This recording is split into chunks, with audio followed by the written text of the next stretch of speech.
And I think with my police background, taking chances and being in the fire and, whatever word I'm looking for, gave me that courage which a lot of people sometimes just never get and do and take action.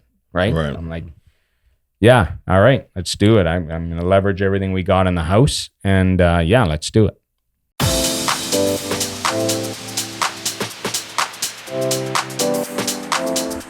All right, Adrian, we're live. Welcome, brother. Yeah, thanks for having me, man. Yeah, good to see you in person. We've done I was on your podcast not too long ago. Yep. Yeah. I was saying just before we went live here, it's funny, you have these conversations, you see each other on social media quite a bit, you're doing this, we're doing this, and then you always I wonder if that guy's actually tall or shorter than me or, but it's great to meet you in the flesh. Yeah, for sure. Just get a little closer to that mic if you don't mind. Yep. Awesome. Quentin, how you doing, brother? Excellent. Always great to be here, Gary. Good. Listen, I'm excited to have this chat with you, man. You're doing some big things out in, where are you doing a lot of your investing? Are you out in Hamilton, St. Catharines? Hamilton, St. Catharines, Welland. We just picked up something in Welland. Just picked up something in St. Catharines. But the bulk of let's call it 98% of our portfolio, our work, our businesses is all in Hamilton. Yeah. All right. Yeah. You're a busy man. Anytime I call somebody and they've got like an admin, I'm like, okay, this guy's busy.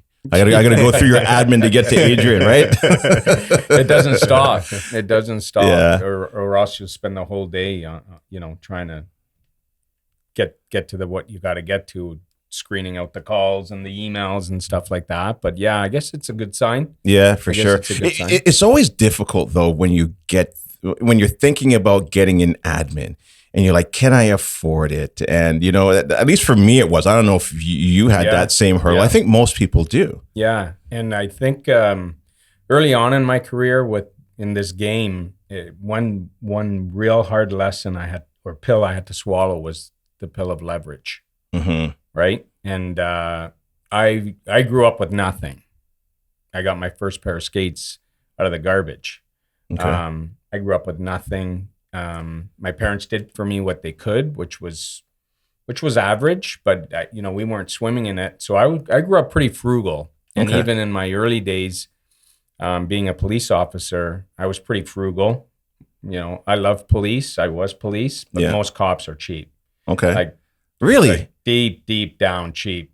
But they make good income, don't they? They're over 100. Yeah. They're definitely, I'd say 120 to 150. Okay. But yeah, they really watch their pennies. They don't trust a lot of people, just dealing with, yeah, because I guess you're dealing with the scum of society pretty much every day. Yeah. The only time you deal with somebody great like us is if you're a victim of a crime and, you wake up in the morning, your car's not in your driveway, it got stolen. Yeah. Mm-hmm. So we're going to meet somebody decent now.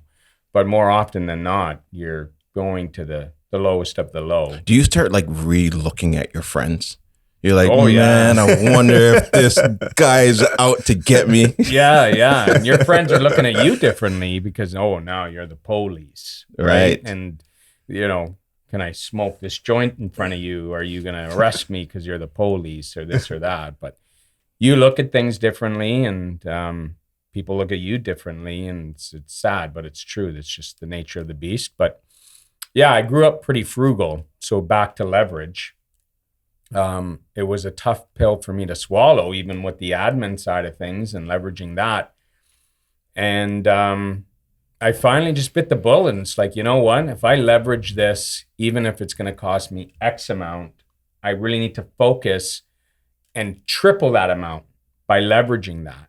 So if it's going to cost me 50 grand a year, hypothetical, for an admin, I need to reproduce that to 100 grand or 150 grand by leveraging that time that I'm not dealing with the administrative side of things and answering those calls or those emails. I can focus on the next deal. Yeah, because then it allows you to go back and work in your genius. The things that you're good at, as opposed to now when you're growing your portfolio and you're working with your joint venture partners, now you're starting to do all the administrative work, and you're like, I don't have time for this, but it has to get done, right? But let's rewind a little bit. Let's talk about your story. Why did you become a cop? And then what got you into real estate investing? Because there's obviously something triggered you to get into this world.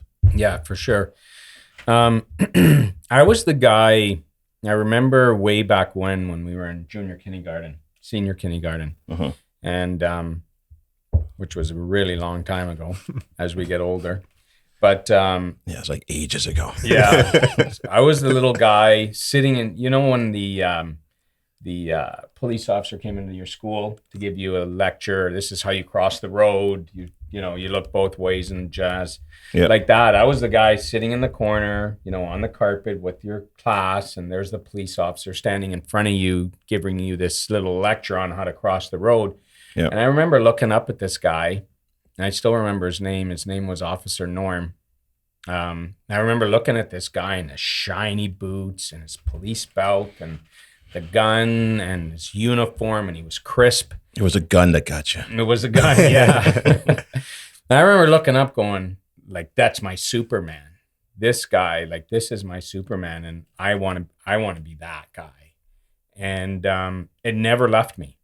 My whole, childhood coming up, it never left me. And as far back as I can remember, that's all I wanted to ever do.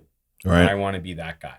Okay. And so I chased that dream, and I got hired on the police department young age of 23 years old. Right out of college, I went to college, Seneca College, and then graduated from there. Got the odd, security job, being a security guard, trying to pad my resume. And then, I got a lucky break when I was 23 years old. Got hired with Peel Regional Police, Mississauga, Brampton. Yep. Jurisdiction, and started working at 23 years old, gun on my hip, cruiser and my keys in my hand. Here you go, son. Yeah. Go fight crime. What's the craziest story? You ever have to pull that gun out? Tons of times. What? Yeah, tons of times. Really? I had the luxury of, or I had the pleasure of working in many different areas. I completed 21 years of service. Yeah. And in that 21 years, I think I only did maybe 4 or 5 years in uniform on the road. And then the rest of the 16 years, I spent time in the drug squad, bank robbery division, detective squad, auto theft squad, homicide squad. Like I had a lot of opportunity to work in plain clothes, dealing with some serious bad people. Right. So when you say civilian clothes, are you talking about like undercover? Undercover and or just street clothes, where we would be investigating certain crimes and just dressed like we are today, just plain clothes, and obviously some undercover stuff in undercover drugs. Yeah. But yeah, it was... is that the bulk of it though? Is a lot of it drugs? Is it a lot of like gangs? Yeah, it always seems one way or another, there's some kind of drug component involved, even with break and enters, but he's doing break and enters so he can pawn off the shit he's stealing and buy his crack. Right. So somehow, somewhere, there's always some kind of drug component. Right. Whether it's at the lower scale, where they're just like, look, man, I just need to get that drug so I can get my fix, or on that higher level where they're using it to fund their lifestyle. Yeah. Right? Or obviously then the really high level where I had an opportunity to investigate some really high level drug traffickers. Yeah. Right. Importing, exporting cocaine and whatnot. So really exciting career. And I just got to a point, after 21 years, as much as I always wanted to be a police officer, my passion changed. Was there a day? Actually, before we get into that, just with everything that's happening right now in the U.S. with the fentanyl and all that, what are your thoughts on that and how it's coming across the border? It is coming across the border. I've lost touch with it. Okay, so you're too heavy in real estate. Yeah. Okay, fine. We'll go back to real estate. It does help with screening tenants, I guess. Yeah, it did help back in the day when I screened tenants on my own. But yeah, after 21 years, my passion things started to go well. And how did real estate all start, I guess? If you want to transition to that. Yeah, let's is do that it. cool? Yeah. So it was there like a day. There's always like a day. Yeah, there was definitely a day, a time period, and it all started because my mortgage on my principal residence was coming up for renewal, and I was put in touch with this mortgage broker, residential mortgage broker. So I sit down in front of this guy, and he's like, "Okay, obviously, we got to renew your mortgage." I never worked with a mortgage broker before. Just worked going to TD Bank, branch level, yada, yada, yada. Right. So I learned something from it. And obviously I'm like, okay, well, let's give this guy a shot. So we go, my wife and I sit down in front of this guy, and he lays out some options for us. And then he says, by the way, obviously, where do you live now? And we talked about our primary res. And he's like, oh, how long you been there? Blah, blah, blah, blah. And he's like, you must have a lot of equity in your home. What are you doing with that? Back then, this is 12, 13 years ago. I'm like, what's equity? It goes to show you they don't teach you shit in school. Mm-hmm. You know what I mean? When you think about it, like they don't. 100%. Yeah, you didn't hear about. When was the first time you heard about equity? No, self-taught. You learn on your own, right? Yeah. Like HELOC, home equity line of credit. Like I knew it because I worked at TD Bank, but also in the IT department. But I mean, I didn't. It was just always pay your mortgage down, right? Not leverage. Mm-hmm. And that's how I was raised by my parents, being old school, Italian. You save every penny, you don't spend, and you put every penny you can on that mortgage and pay it off as fast as you can. Right. That's all. My dad ever told me. Thank God I never listened. Yeah. But and then you hear the quote from Robert Kiyosaki, savers are losers. And you're like, hell is this guy talking about? Yeah. It really starts to mess with your mind. So we're sitting in front of this guy, and he says, what are you doing with that equity? What's equity? Well, and obviously explains it to me. And I said, oh, okay, well, yeah, I'm doing nothing with that equity. And this particular gentleman, mortgage broker. He had two hats. He was a mortgage broker, also a realtor, actually 3 hats, and an investor. So he says, hey, I got a couple investment properties. Have you ever thought of, getting into the game? I said, I hear these. And in typical, everybody says the same thing the first time they think about buying rental properties, right? Yeah. Oh, I heard these real bad horror stories. Tenants don't pay. You can't get them out. You lose your shirt. Tenants destroy the properties. I said the same thing to him, and he says, it's all bullshit. And you're a cop. Who's going to mess with you? Your tenants are going to know you're a cop. Nobody's going to mess with you. Yeah, you like pulling that gun out. Too. You like to pull your gun out too. Or needs the LTB. Yeah, your own LTB. So I'm like, oh, okay. I guess the guy's got a point. So anyways, I explored it. So we started out, he says, well, the first thing we got to do is get you a line of credit, because we didn't have any money. We, not that we lived paycheck to paycheck, my wife and I, but we were starting out. We just got married. I got hired on the police department. She worked for TSN back then. And so we didn't have money, so we didn't have savings, but we had the equity in our home. So we started with a HELOC. I want to say back then it was about a $200K HELOC. Mm-hmm. We leveraged on the house, and I thought, okay.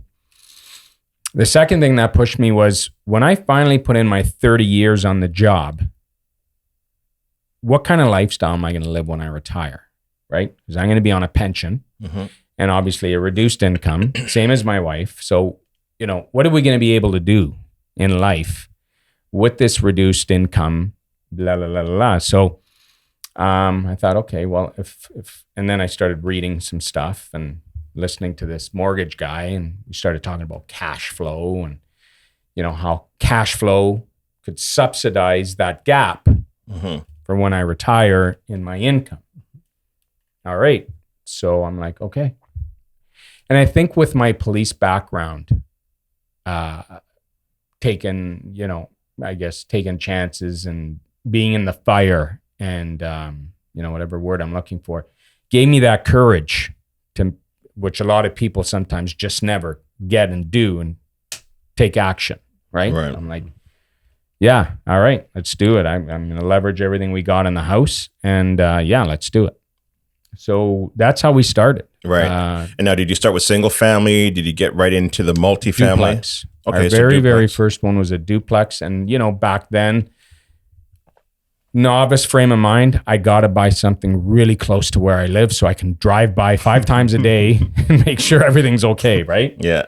Like most novice people think that. I can't buy something far away. How am I going to know what the tenants are doing, if this or that? And what were you focusing on? Were you focusing on a price point? Was it even a legal 2-unit at the time? It was illegal. It was around the corner, York region, around the corner from my house. Yeah. It was a typical bungalow, 3-bedroom up, and 1 full bath upstairs, and then your basement apartment, 2-bedroom basement apartment below. I want to say back then we paid $305,000 for it. I think I saw that video recently. Yes, on Instagram. I posted that. Yes. Yeah. See, I pay attention to what you're doing on social. Yeah, that's it. So it's worth definitely north of 8. Yeah. Now we still have it. One of the best properties.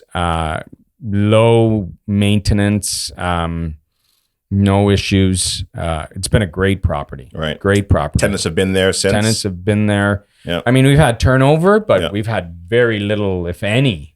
I think in the 8-10 years we've had it, I maybe lost 2 months, 3 months rent, and just with the transition from one tenant to the next. But other than that, like it's been great. And very little money. I think over the years we did a bathroom downstairs, a bathroom upstairs, and some flooring and stuff. So maybe in 10 years, I put in 20, 30 grand in 10 years. That's nothing.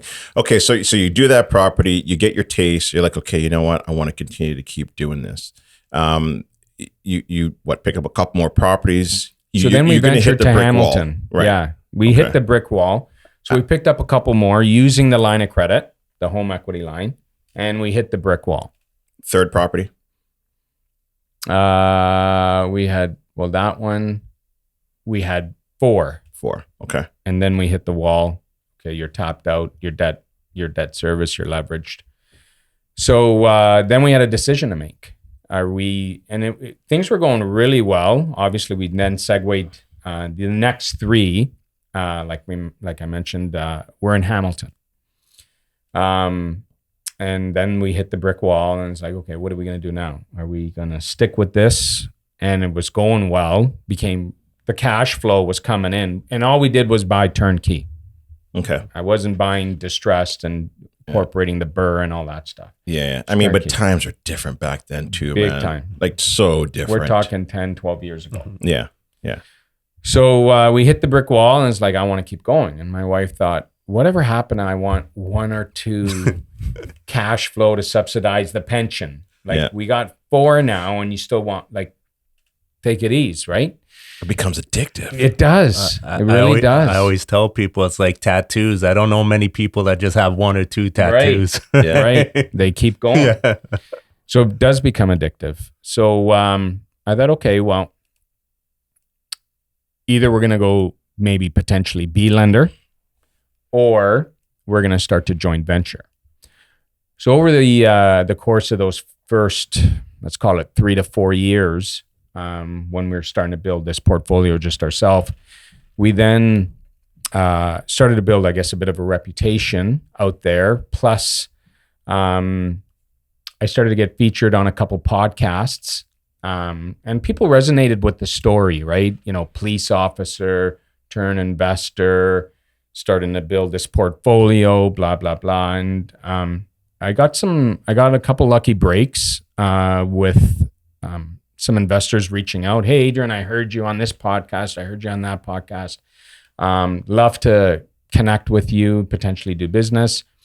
And so I'd meet these people for coffee, and I'd basically tell them my portfolio. This is the cash flow I'm experiencing now, this and that. I do have now connections in the business in Hamilton. If you're interested in, joint venturing and stuff like that. Obviously, I was going to be the sweat equity. They're going to bring the capital. And that's how it really took off. Just from there. So the decision was made, let's joint venture. And then in 2017, the floodgates opened. If you remember the market in 2017, it was crazy. Like you could have sneezed and I could have sneezed and sold a house. Yeah, you're talking about after they introduced a foreign tax. I think so. Yeah, right. But it just and then so you're talking about after that happened, it and exploded. Well, I thought it slowed down. Our business exploded. Yeah, your business exploded because there was more properties available to pick up. The multiple offers cooled down. Right. So exploded for you on that side. Yeah. Summer 2017. Right?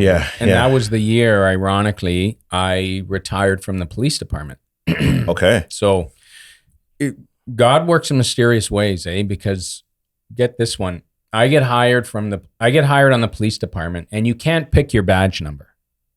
You get hired and they just give you your badge and whatever. You're next in line.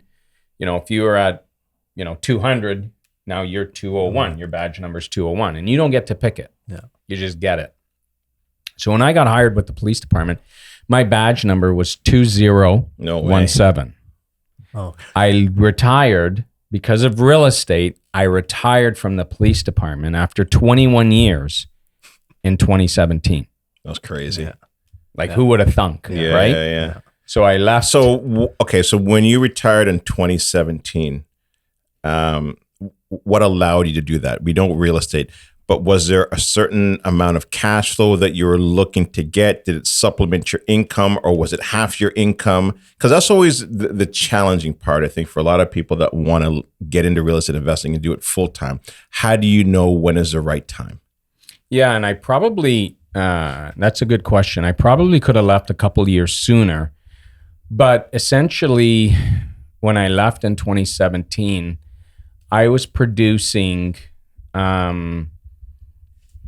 give or take, about $80,000 a year in positive cash flow, which was less than I was making with the police department. I think back then I was making about 120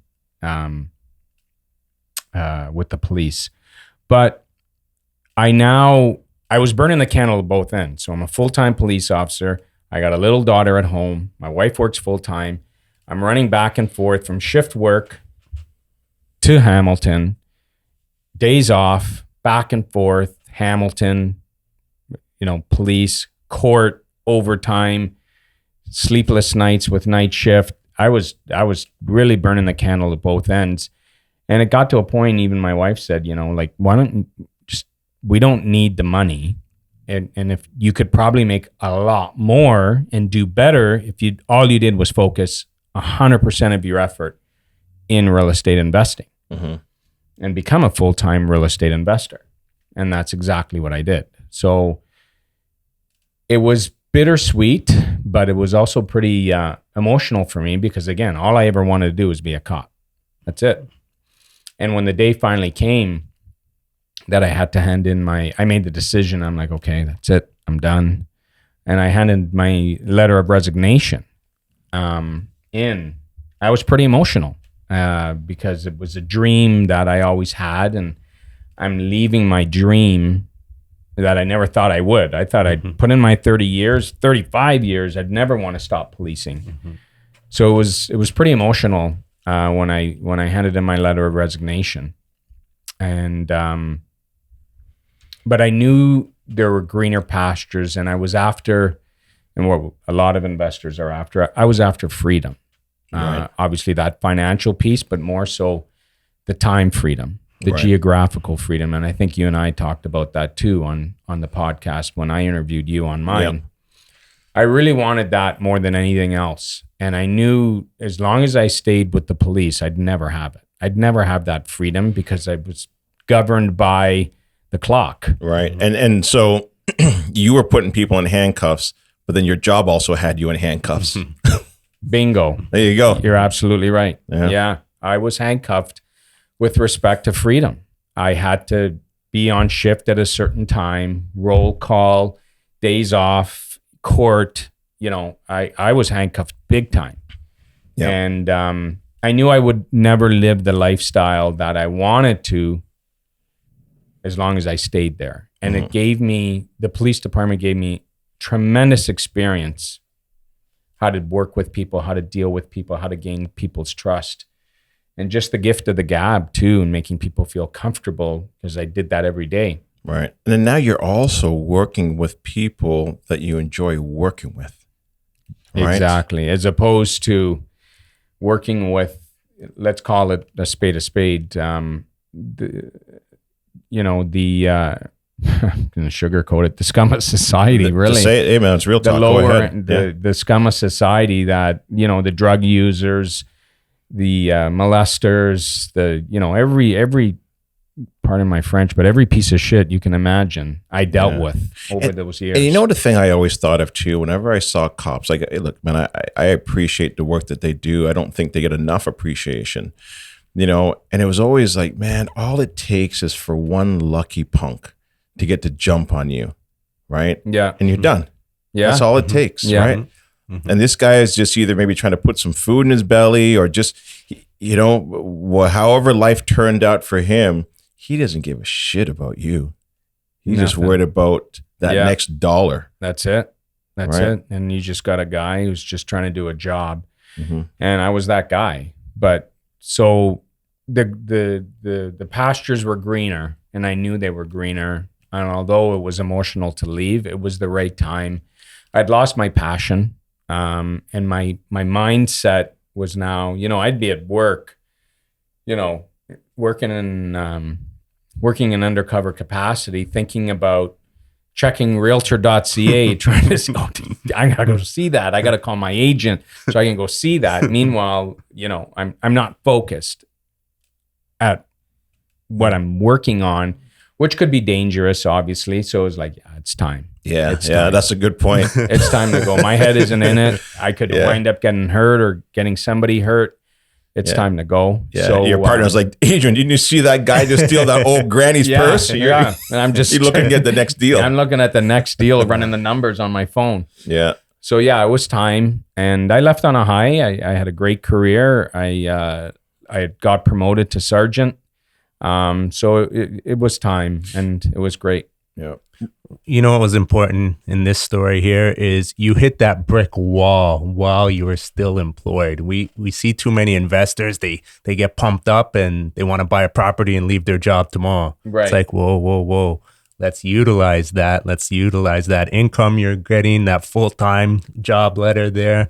Get the properties, then plan it out. So it sort of worked out really well for you that you hit that brick wall. Now it's time to move on. You have that traction with joint ventures, and you can grow that way. You know how hard we all can appreciate being self-employed, what it's like getting mortgages when you're self-employed. Oh, totally different sandbox. As opposed to, we had the token jobs. My wife's still with the police, 911. So she has her, salaried, steady income. Banks love that. I was a police officer. So combined, we, including our principal res, we had 5 residential mortgages. So we had the 4 rentals before we started a joint venture, plus our principal res. And that's when we tapped. So what was the largest investment property that you purchased before you left? And then let's talk about what you're doing now, because you've scaled. Yeah. Like, we've spent a lot of time on getting out of your full-time job. But I mean, what you've done now from 2017 to 2023 in 6 years is incredible. Right. Let's talk about that. So we scaled quite aggressively again. And I'm grateful to all our joint venture partners because of joint venture partnerships. It would have never been possible. But long story short, when I retired from police, we had strictly our four properties, right? And then from there, obviously the joint ventures took off. So that was 2017. And like you said, in 2023 now, we own 83 properties, multifamily properties, which is about 415 doors. That's crazy. Crazy. Yeah. Wow. And if you would have asked me, and here's the power of, if you can dream it, you can do it. I didn't even dream it, let alone think I could do it. If you would have asked me 10 years ago, would you own 415 units? I'd say you're dreaming. Not in a million years. You know Mark Loeffler? Yep. So Mark Loeffler puts on, this is like 11 years ago. I'm sitting at a seminar Mark Loeffler puts on, and two of his guest speakers are at the front of the seminar 11 years ago. And they're talking about how they joint venture and if you want to joint venture with them. And I was new in the game, so I buy tickets to the seminar, and I knew Mark. And I'm listening to his guest speakers, and they say, so to date, we own X amount of properties, which is about 100 doors. And I'm sitting at the back, and I'm looking at these guys, and I'm thinking to myself, wow, these guys are like my heroes. Can you imagine owning 100 doors? Wow. I never think the day's going to come where I'm going to own 100 doors. Right. And now I own 415. So point in check, never sell yourself short, because I was the guy at the back of the classroom looking at the guy at the front saying, I got 100 doors, and I'm thinking at the back, that'll never be me. Mm-hmm. That'll never be me. So walk us through that. How do you get to that many doors? I know it's joint ventures, but what do you start to focus on? If somebody's listening, what do they need to do? Is it building a database? Is it going out and talking to your friends and your family? Like what were, would you say, one or two of the main things that you did to get to where you've gotten to? I think results. I think, previous to results, I got my breaks. Like me personally, I got my breaks from podcasts. Being guests on certain podcasts, and people resonated with that story. And then when they'd call, I'd had a track record. I was able to say, when they'd say, okay, can you give us some examples of what you've done, your level of experience? Okay, well, I have these 5, multifamilies in Hamilton. Here are my numbers. Here's my cash flow. This is what we do. Oh, okay, well, those look really impressive, this and that. I think we'd like to do business with you, Adrian. Awesome. Okay. And then obviously now we're on joint venture number 9. And then we'd get another call. And again, it was very, very fluid at that time in 2017. I was getting calls. I was turning away people to joint venture. So it's a tough bridge to gap. If you're just starting out, what are you going to say to someone to bring you 2, 3, 400,000? What's your track record? What's your level of experience? How many times have you done this? So if you're just a brand new novice, yes, I would definitely leverage family and friends, because you already have that open door, that level of trust, as opposed to complete cold lead. Right. Right. Now, to dig deeper into it, were you putting any money into it, or were they putting everything in? And then if there was any renovations, you would then do 50-50? So when I first started, I would agree for their level, because everybody always says, you have no skin in the game, right? If you're not putting any capital. Our model is different, but when I started, I would agree to put in 10% of all capital required for the project. And okay. that was 10 years ago. And then as we began to develop a reputation, we began to develop some incredible returns on investment on some of our BRRRR projects. I then scaled it back and said, okay, I now have the reputation. I now have the track record. I now have the proof in the pudding. And we stopped putting in capital. And the investor would bring all the capital, right from the down payment, carrying costs, closing costs, renovations, everything. And we would carry out and execute everything from A to Z. Scaling it further, because things really skyrocketed there, like I mentioned, I started an in-house construction company, because all we do is the BRRRR on these distressed properties. So I thought, why am I outsourcing all this? Why am I doing that? 1, 2, I got burnt probably 2 to 4 times when I started the construction, working with different contractors before I started my own company. everybody's got a bad story about a general contractor. Oh yeah. You just got to ask them, right? Oh yeah. We could have a 8-hour podcast on that. Just that alone. Yeah. He took my money. He started, he didn't finish. He kept asking me for more money, and then I'd give him a little bit, and then he disappeared for 3 weeks. There was nobody ever working there. On and on. He told me the project would be done in 6 months. It ended up taking 18 months. Everybody's got a bad story. So I was one of those guys. I had the bad stories too. 2 to 4 times I got burnt. And I said, you know what? No more. Like, the amount of volume we're doing, why am I going outsourcing to these idiots? And there were some good ones, but like I said, you get stung 2 to 4 times, it hurts. Because every time I got stung, Right. you're talking 30, 40,000. So you hired the general contractor, and the general contractor would then have his own team that he would bring into your. Right. We'd write up the contract, and then, thank God things worked out, but it was those 2 to 4 examples that I got stung. And, we lost money, obviously, that I said, yeah, I'm not doing it anymore. So I decided, why don't I form an in-house construction company with our own guys on payroll? Mm-hmm. And when we start to get really busy, if we need to bring in additional help, we will via subcontractors, so on and so forth. Excuse me. And it really eliminated a lot of that drama in the construction world. And it gave me peace of mind knowing, okay, these are my people. I'm not going on, hey, why aren't you there today? Hey, that I can pick up the phone and say, I need you 5 guys to crush that job today because we're 2 weeks behind. Yeah. Or you're fired. Or you're fired. Right. Yeah, they're on payroll, They're on right? payroll. They're not there chasing jobs, right? Right. Yeah. Yeah.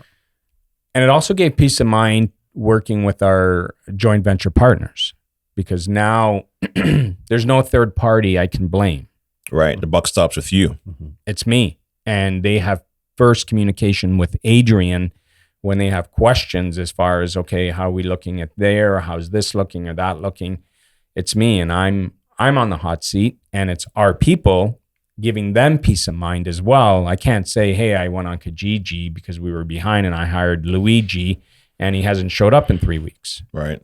There's none of that. So what does that whole business look like then? So you've got your real estate portfolio, you're raising capital, you've got the construction company underneath you. What else do you have? Property management. And so you also brought property management in-house as well too. Correct. And the property management and the construction piece, Quentin, we know this. That those are probably the two toughest piece of the real estate investing business out there. Yeah. Unless there's agree. a third one. I think you hit the nail on the head. The PM stuff, the property management stuff for us, we strictly provide those services just for our properties, our joint venture partners.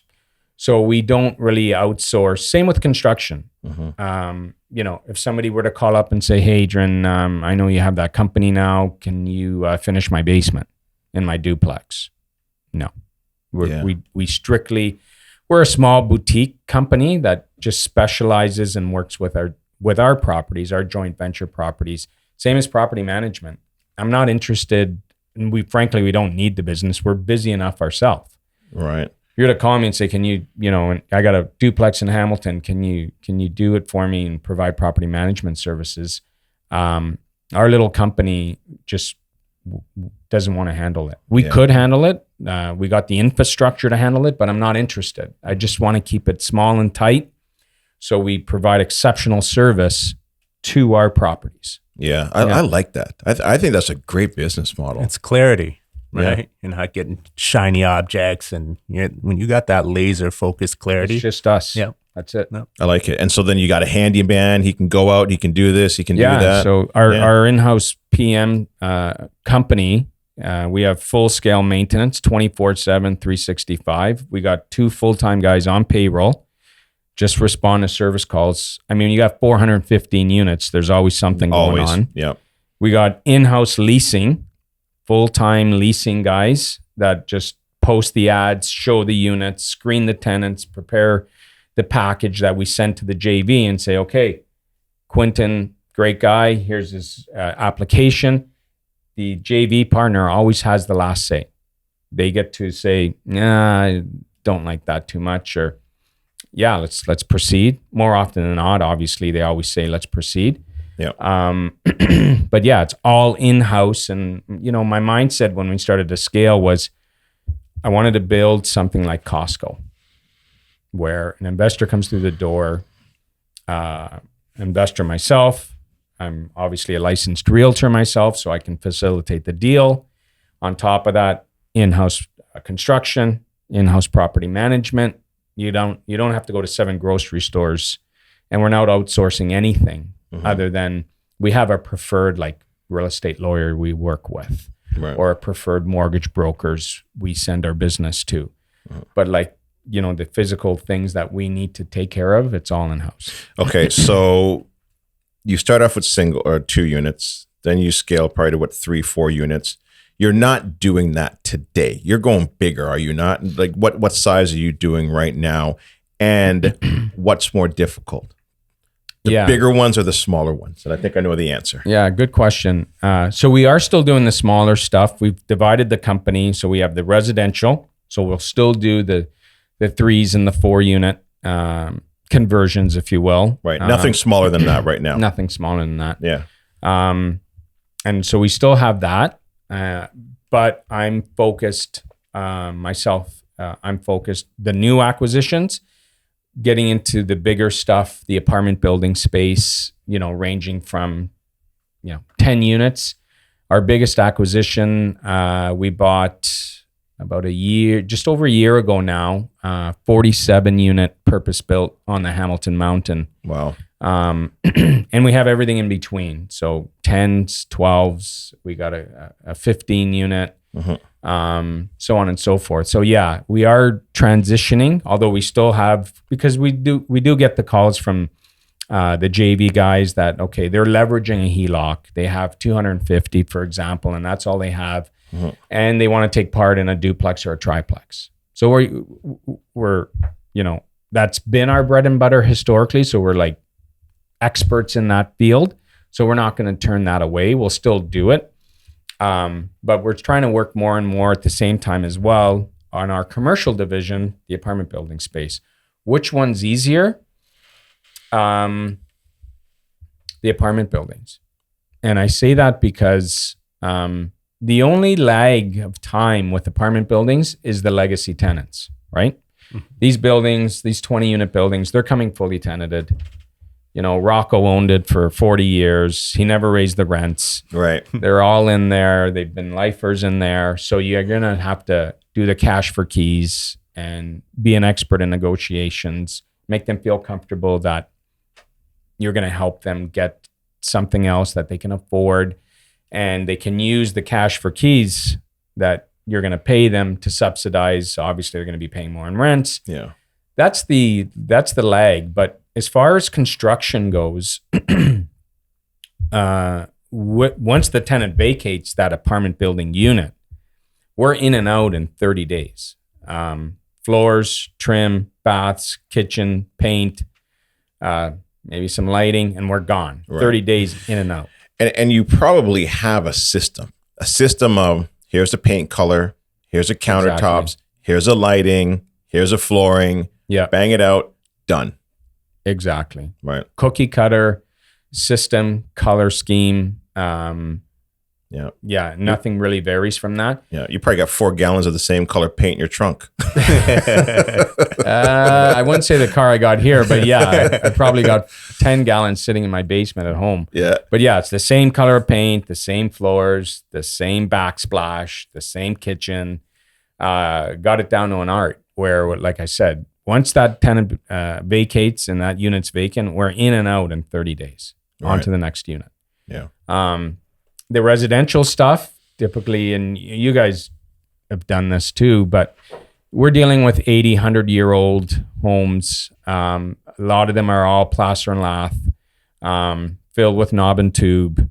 And obviously back then when these houses were built, there are all these small rooms, right? And there's no open concepts, which doesn't really fly today with the young professionals, which is most of our tenant profile. So you're opening up walls, you're doing structural, you have to get permits, which I don't know what Oshawa's like, but Hamilton is, you might as well be working backwards. You're easy 4 to 6 months sometimes before you get permits, which is obviously time and money because there's delays. So there's a lot more hands-on work that goes into that triplex, and as opposed to the apartment building in and out in 30 days, where it's really just cosmetic. How difficult is the cash for keys? And I know that's obviously a touchy subject, right? Because these are families that are living in these properties. But, you know, sometimes you'll hear people say, oh, yeah, it's just cash for keys, no problem. You just give them a bunch of money and they're gone. I don't think it's as easy as that. No, that's bullshit. Yeah, exactly. Yeah, and I got a lot of experience in that. But it really ranges on the tenants, how long they've been there, what they're paying now. We always judge it. Obviously, you're going to start low and work your way up. That's the power of negotiation. But I look at it, what's the lift on that unit if I get these people out on the commercial platform? Because everything comes down to the NOI when you're dealing with commercial lenders, right? Yep. What's the NOI? What's the cap rate? And let's do the math. It's nothing to do with comparables, like the residential platform. So if that person's paying, I'm just going to throw basic numbers. If that person's paying $600 for a 2-bedroom, and after I renovate it and the market rent after we renovate it, I can inflate that to $1,800, right? That $1,200 lift, give or take, is worth about $200,000 value to the building. So people say, what's the most you paid these people to leave? We've gone up as far as $20,000, $25,000. But if you do the math, I'm at a $200,000 lift, less 20. I'm still up $180. Right. This is where it comes down to now knowing your numbers and knowing what you're doing. Yeah. Right. So as much as it stings to write that check, at the end of the day, the lift on that building for that one unit by turning that over is huge. Cost of doing business. Right. Are you doing a lot of VTBs as well too? Are you doing a lot of creative financing? Yeah. In the apartment building space, more often than not. Let's face it, you know, Rocco owned the building for 50 years. He's ready to cash out. His kids don't want it. They don't want any part of it.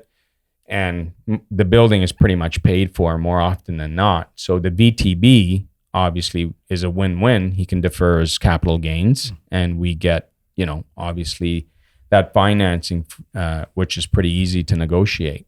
So yeah, we do try to do that. Some owners just won't have it. Some are like, yeah, okay, sure, no problem, to make the deal work, right? Yeah. But yeah, we definitely look at VTBs for sure. Yeah. You got any questions there, Q?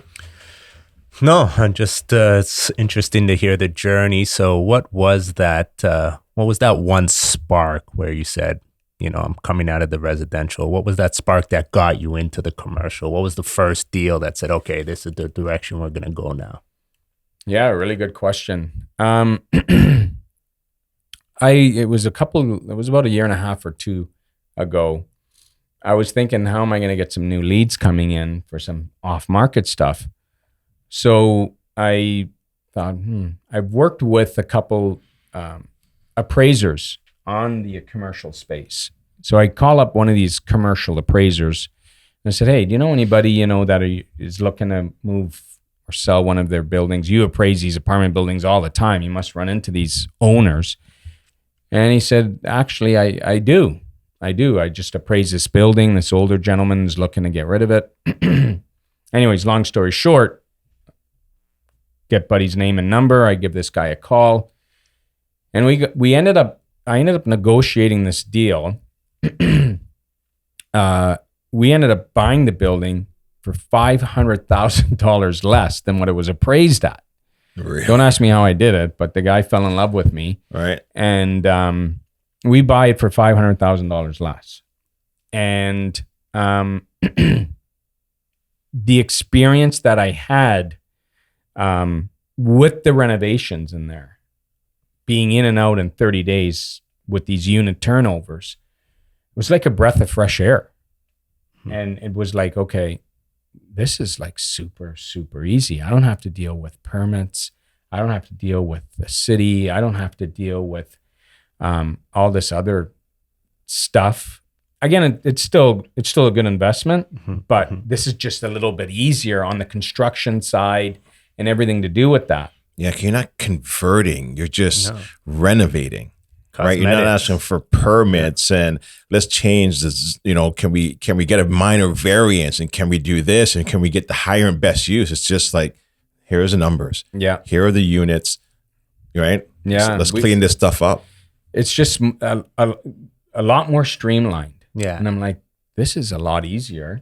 And the exit, the exit's going to take a little bit longer because obviously, turning over 15, 20 units as opposed to a triplex or a duplex, it's just going to take longer. But the exit is just as lucrative, if not more. And now you own this 20 unit apartment building with, very little money left in the deal on the exit after your BRRRR and your refi. And now you got a $3.5 million, $4 million asset with $100,000 in the deal. Yeah. It's a no-brainer. Yeah. And then you just let it ride. How complex is it to put it together when you're talking about like the corporations? And are you creating new corporations for each new building that you're acquiring? Yeah. Very easy. Very easy. Obviously, their new corps don't have any substance to them. So we're guaranteeing the loan, but the title's secured in the corp. I have a really good lawyer that sets all the corps up. I want to say, give or take, it's about $1,000, $1,200 to set up that new corp, the entity for the title. That's probably one of the easiest parts. It's really easy. Right. We have now obviously our preferred commercial agents for insurance for these bigger buildings that they give us preferred rates because we give them all of our business.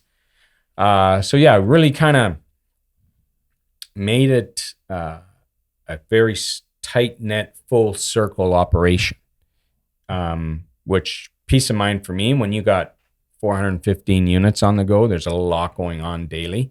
Yeah. And the more you can streamline it, and when it's working and it's working smoothly, for the most part, it does every day. Sometimes people say, how do you do it? You're running 3 companies. Capital investment company, construction, property management, dealing with JVs. I mean, the JVs call me, the JVs email me. They want to speak to me.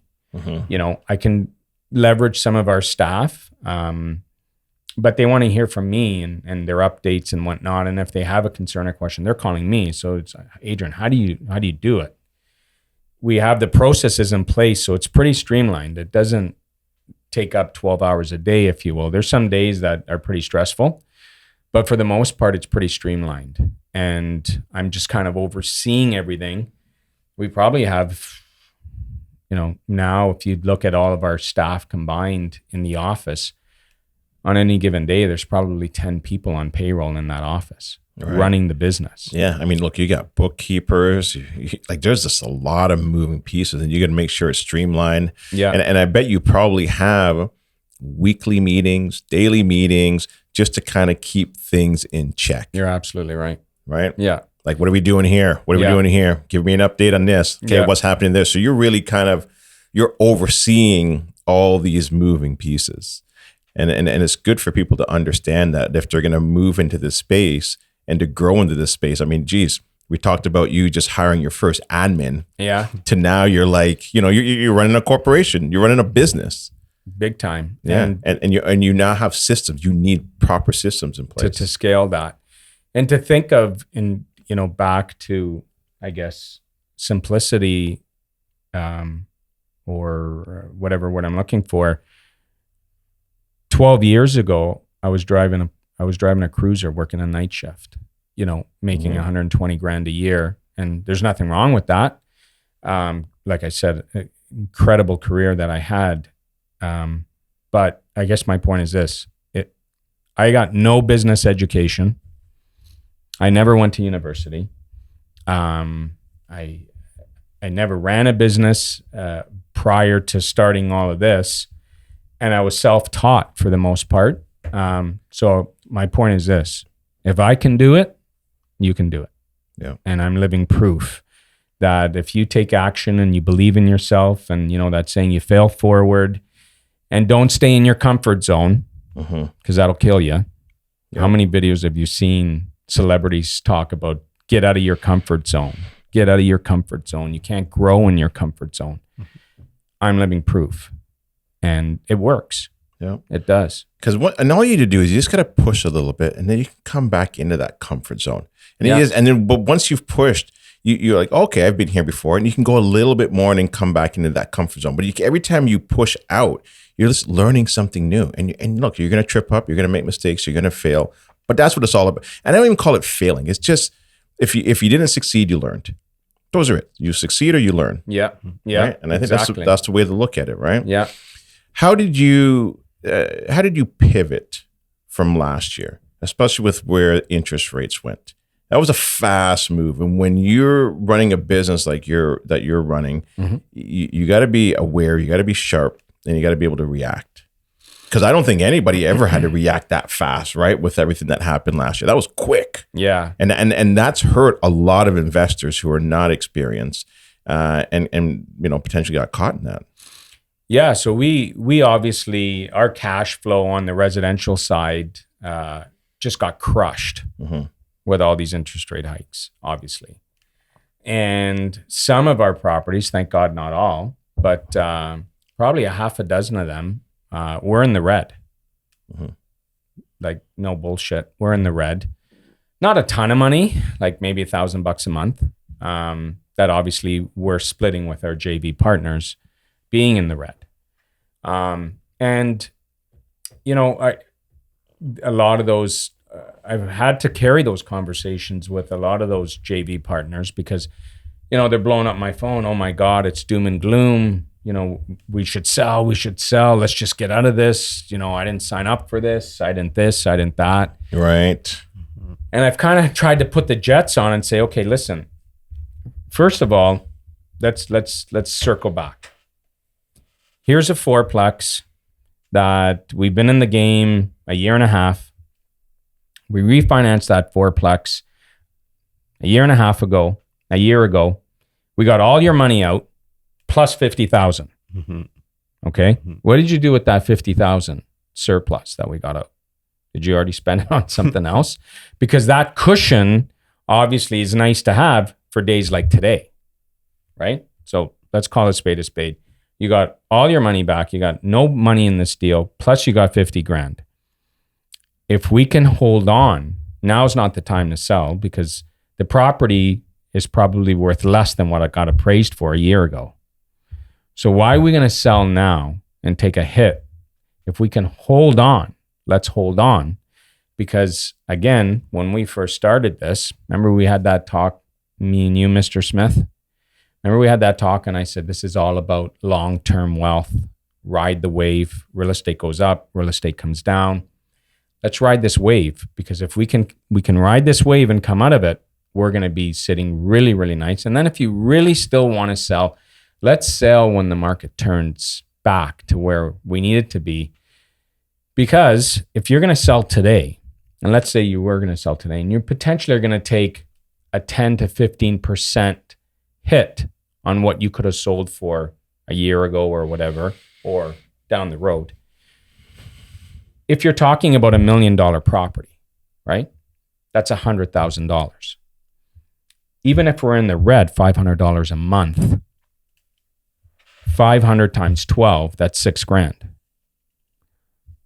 So let's weigh this out. Can we carry this and be in the red, even 10 grand? I'd rather be in the red 10 grand and come out at the end of this.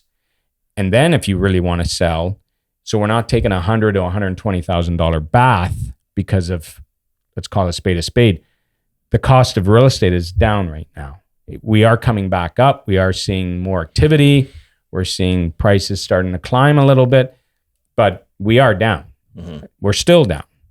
So let's absorb that $6,000 potential hit and let's ride the wave. Right. So now you are dealing with people's emotions. That's what 2022, 2023 has been about for you, right? You need a psychiatrist room. Yeah. You're having a lot of those conversations. And we're combating the media every day. Real estate this, down, negative Doom and news. gloom, So this doom is, and gloom.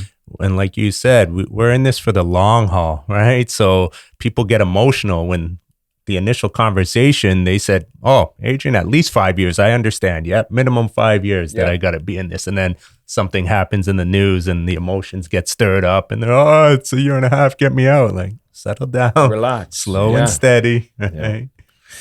Yeah, it's been definitely a roller coaster ride for a lot of investors, and especially too with a lot of them jumping in. I mean, look, there's obviously been a lot of investors that have been in the game for a long time, but I mean, the ones that have jumped in like into 2020, 21, 22, and thought the market could only do, not even this. They thought that's how it was always going to be, and just over leveraged heavily that have put themselves in some pretty serious Bad situations. spots.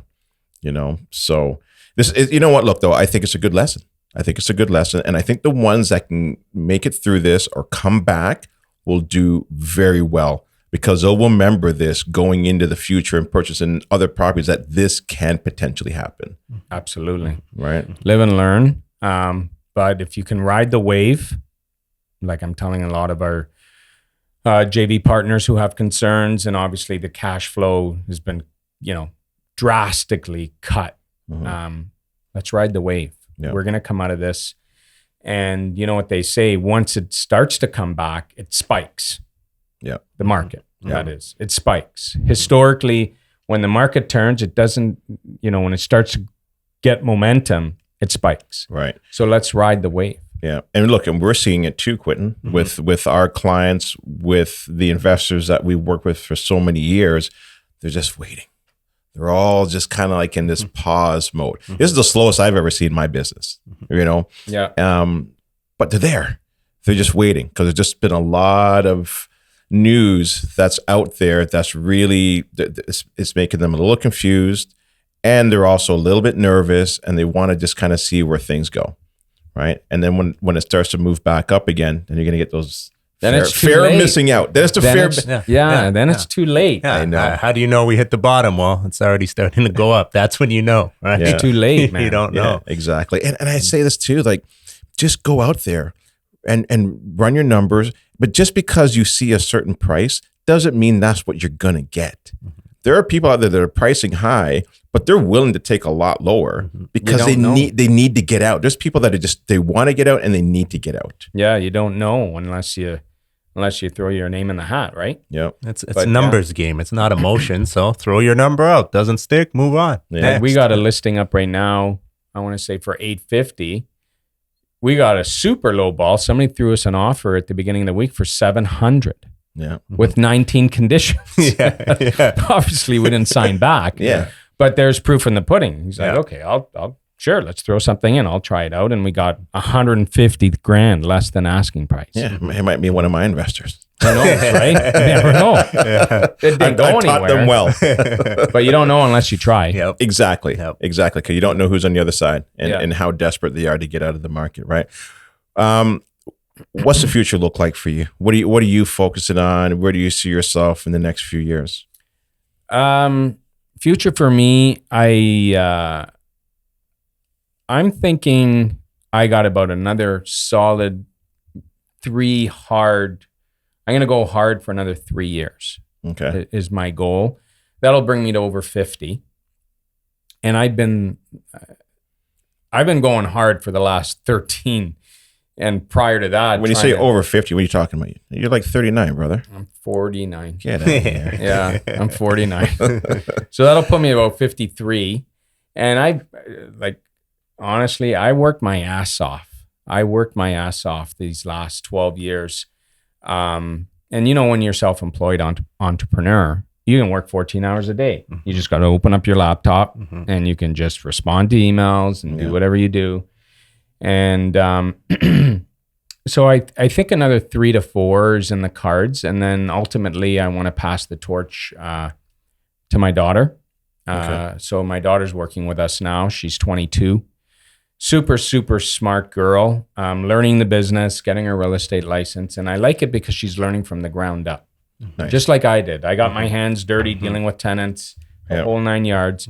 And that's exactly what she's doing now. She's only 22. So there's, super young, but getting into the game and learning everything to do with property management, how to run numbers, how to look at different, deals.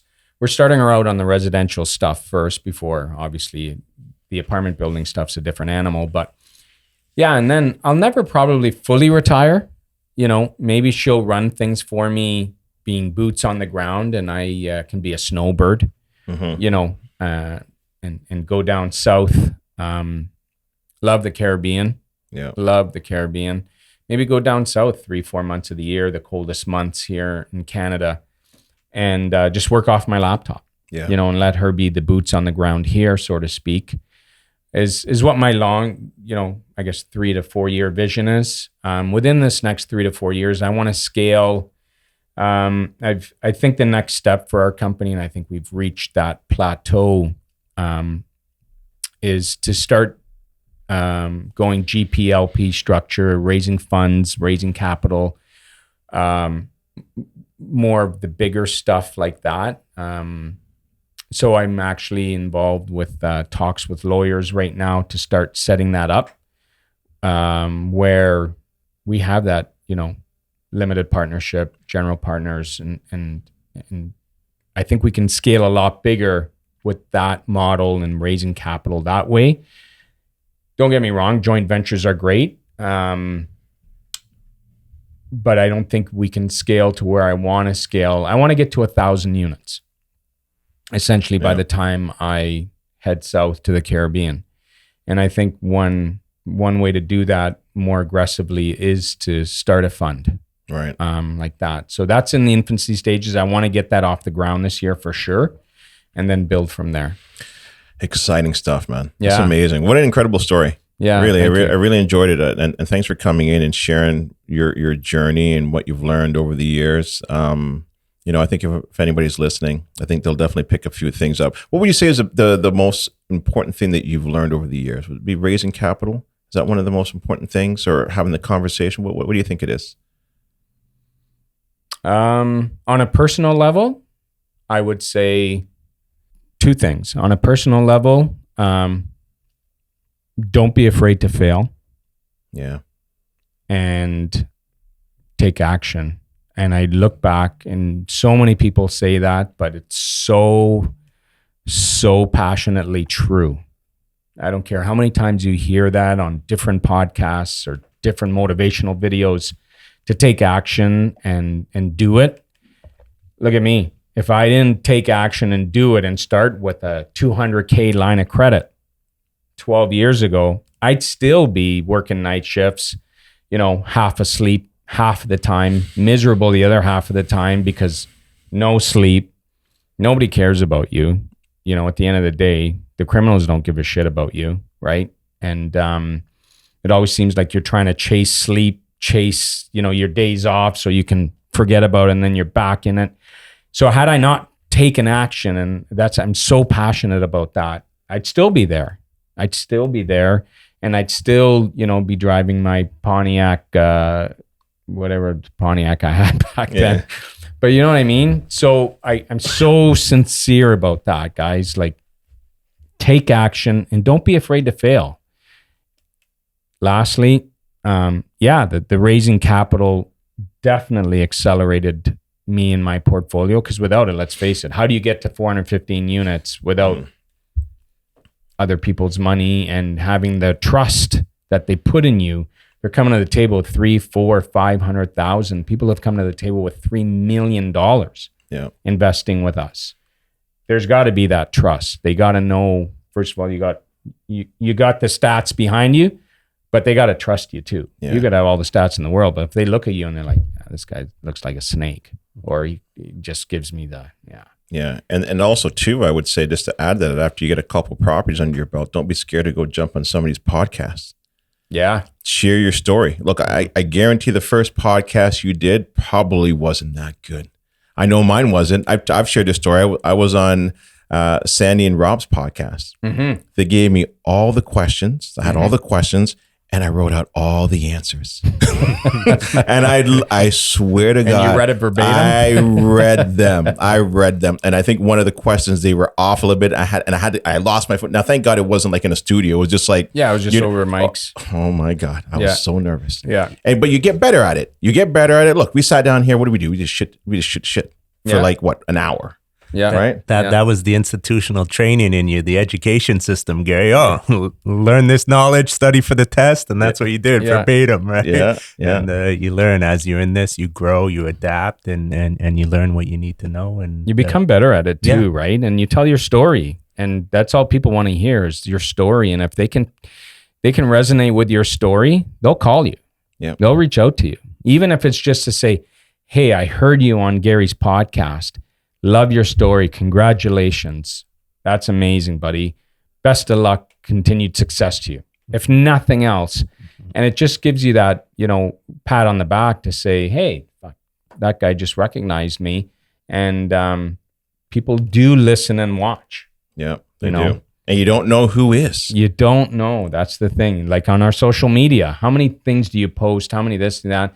Sometimes you think, is people even resonating with this stuff? Are they even watching it? What are they thinking? Because I haven't had one, DM in 2 weeks. Yeah, exactly. Maybe my content's shit, but it's not. Like and then all of a sudden it blows up. Exactly. Hey, I've been following you for a long time. I've debated whether to message you or not, but I thought I'd reach out. Can we talk? Yeah. It's like, oh. Okay. Yeah. And listen, and we talked about this just before we turned the mics on and the cameras on.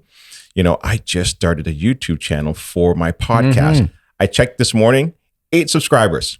Yeah. Here's the key, guys. Just start. Mm-hmm. Right? People think, well, yeah, but you've been doing this for a long time. It doesn't. I didn't start the YouTube yet. Right? I was doing other things. Yeah. But just start. That's it. Take the step. Adrian, thank you very much, brother. I appreciate your time. Yeah. If anybody wants to reach out to you or they want to do some joint ventures with you, learn more about what you're doing because you're doing some incredible things, how do they do that? Yeah, just send me an email, Adrian, ADRIAN, @investwithepc.com. Or we're all over social media. Executive Properties Capital is our company.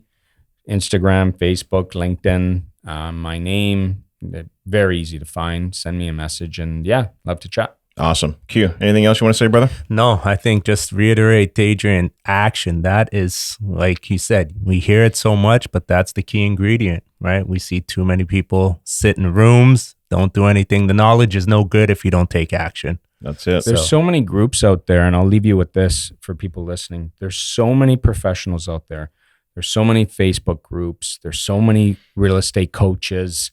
There's no reason that you cannot feel comfortable if you surround yourself, whether you pay for a real estate coach, whether you joint venture, whether you talk to Gary, whether you talk to me, whether you talk to anybody. There's really no excuse in today's day and age that you cannot feel comfortable as a new investor to get in the game. Find that person, find that professional to help you. Yeah, right? 100%. There's no excuse. Listen, man, when we first started, there weren't many out there. Exactly. I had to drive all the way to Mississauga or Oakville, and I'd be coming home at 1:00 in the morning, and because I was networking and had to go to work, it's a lot easier now.